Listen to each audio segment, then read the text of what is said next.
L'appareil permettant de réaliser des échographies est constitué d'un émetteur d'ultrasons et d'un récepteur d'ultrasons. L'émetteur d'ultrasons envoie des ondes à l'intérieur du corps humain, ici. Ces ondes se réfléchissent sur les différentes parties composant le corps humain et à partir des réflexions, eh bien, nous pouvons visualiser l'intérieur du corps humain qui est traduit grâce à une image de synthèse que nous allons voir ici. Alors, à l'intérieur de ce corps humain, j'ai fait quoi? J'ai fait un solide, j'ai fait un petit milieu hétérogène, c'est tout le milieu gris. Il y a également un liquide homogène, ici par exemple du sang, et également une petite poche de gaz. Nous allons déplacer l'émetteur grâce à ceci. Qu'est-ce que nous voyons? Nous voyons que quand l'émetteur passe sur la partie solide du corps humain, par exemple un os, eh bien, on voit une image blanche et rien en dessous, ce qui signifie bien que les ultrasons frappent sur l'os et sont réfléchis totalement et reviennent vers le récepteur. Alors que le liquide homogène, le sang ou les gaz qu'on a à l'intérieur du corps, eux, vont apparaître noirs et nous voyons bien que les ondes qui les traversent ne sont pas réfléchies. Tout le reste, les milieux hétérogènes, qui peuvent être les muscles, les organes, etc., eux renvoient au récepteur des ondes qu'on peut voir ici. Alors, autre information,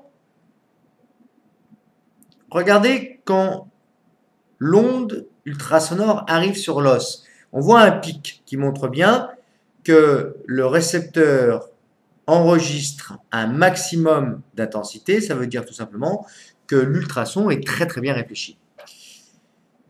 Quand l'ultrason arrive dans le milieu homogène, le liquide homogène, on observe ici aucune onde reçue. Ça veut dire que toute l'onde traverse le liquide homogène et ce liquide homogène ne réfléchit aucune onde. De la même façon, quand l'onde ultrasonore arrive dans une zone où il y a un gaz, eh bien, on voit à nouveau ici qu'il n'y a pas d'onde réfléchie, c'est-à-dire que l'onde d'ultrason traverse la poche de gaz sans réflexion. Ondes et imagerie médicale. Premièrement, utilisation des ondes. Les ondes sont utilisées pour visualiser l'intérieur du corps humain. Celles-ci sont plus ou moins absorbées par les tissus. On va voir tout de suite un exemple avec l'échographie. Ondes et imagerie médicale. Premièrement, utilisation des ondes. Les ondes sont utilisées pour visualiser l'intérieur du corps humain. Celles-ci sont plus ou moins absorbées par les tissus. On va voir tout de suite un exemple avec l'échographie. Pour l'échographie, on utilise donc des ultrasons dont la fréquence est supérieure à 20 MHz et donc qui ne sont pas audibles par l'oreille humaine. Ce sont les phénomènes de réflexion et de réfraction des ultrasons à travers les tissus humains qui sont utilisés pour construire l'image du fœtus.